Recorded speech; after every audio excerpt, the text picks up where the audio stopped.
कोसी का घटवार। एक अधूरे प्यार और जीवन के संघर्ष की मार्मिक कहानी।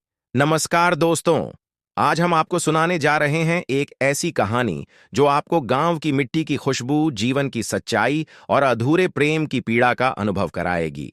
शेखर जोशी द्वारा लिखित कोसी का घटवार सिर्फ एक कहानी नहीं, बल्कि एक भावना है। अकेलेपन की, संघर्ष की और उन अधूरे शब्दों की जो कहे नहीं जा सके। तो चलिए इस अद्भुत सफर पर चलते हैं। एक गुस्साई। यह कहानी है गुस्साई की, जो एक पुरानी पंचक्की का मालिक है। दिन भर गेहूं पीसने की छिछर छिछर आवाज, पानी की हल्की गड़गड़ाहट और घट के अंदर की शांति ही उसका जीवन बन चुकी है। लेकिन यह शांति उसके अकेलेपन को छुपा नहीं सकती।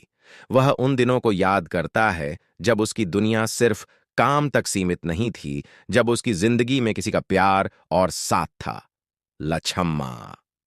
दो पुराना प्यार जो अब सिर्फ एक याद है। गुस्साई और लछम्मा दोनों एक दूसरे से प्रेम करते थे, लेकिन समाज और हालात ने उन्हें अलग कर दिया। लछम्मा किसी और की हो गई और गुस्साई फौज में चला गया। समय बीतता गया, लेकिन कुछ रिश्ते भले ही छूट जाते हैं, दिल में उनकी जगह कभी नहीं बदलती। और फिर एक दिन, सालों बाद, लछमा अचानक उसके घट पर आ पहुंची, अपने बच्चे के साथ।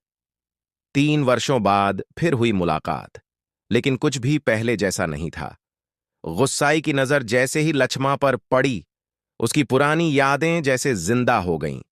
लेकिन अब वह वही लछमा नहीं थी। समय ने उसे बदल दिया था। उसके चेहरे पर संघर्ष की छाप थी, आंखों में पुरानी यादों की हल्की परछाई। लेकिन उसने गुस्साई को नहीं पहचाना, या शायद पहचान कर भी अनदेखा कर दिया। 4 अनकहे शब्द, अधूरे एहसास। गुस्साई लछमा की मदद करना चाहता था। उसने उसे कुछ पैसे देने चाहे, लेकिन लछमा ने इनकार कर दिया। शायद उसके आत्मसम्मान ने उसे रोक दिया। गुस्साई चुपचाप उसके आटे में अपने हिस्से का आटा मिला देता है, बिना बताए, बिना जताए। यह उसका प्रेम था, जो शब्दों में नहीं बल्कि कर्मों में जिंदा था। 5 अंत। जहां प्रेम था, लेकिन साथ नहीं। लछमा चली गई और गुस्साई उसे तब तक देखता रहा जब तक वह ओझल नहीं हो गई। शायद वह उसे रोकना चाहता था, शायद वह कुछ कहना चाहता था, लेकिन कभी कभी कुछ कहने से ज्यादा जरूरी होता है चुप रहना, क्योंकि कुछ कहानियां शब्दों में नहीं, दिल की गहराइयों में पूरी होती हैं। क्या सीख मिलती है इस कहानी से? कोसी का घटवार हमें सिखाती है कि जिंदगी में कुछ रिश्ते अधूरे रह जाते हैं, लेकिन उनका एहसास कभी अधूरा नहीं होता।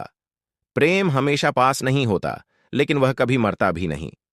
गुस्साई और लछमा की कहानी अधूरी होते हुए भी पूरी लगती है, क्योंकि यह हमें जिंदगी की सच्चाई और इंसानी जज्बातों की गहराई से रूबरू कराती है। एक आखिरी सवाल आप सभी से। तो दोस्तों, क्या आपके जीवन में भी कोई ऐसा रिश्ता है जो अधूरा रह गया, लेकिन उसकी यादें आज भी आपके दिल में जिंदा हैं? हमें कमेंट में जरूर बताइए। अगर आपको यह कहानी और हमारा यह वीडियो पसंद आया हो, तो इसे लाइक करें, अपने दोस्तों के साथ शेयर करें और हमारे चैनल को सब्सक्राइब जरूर करें। मिलते हैं अगली कहानी में। तब तक जिंदगी की कहानियों से सीखते रहिए। धन्यवाद। Thanks for watching.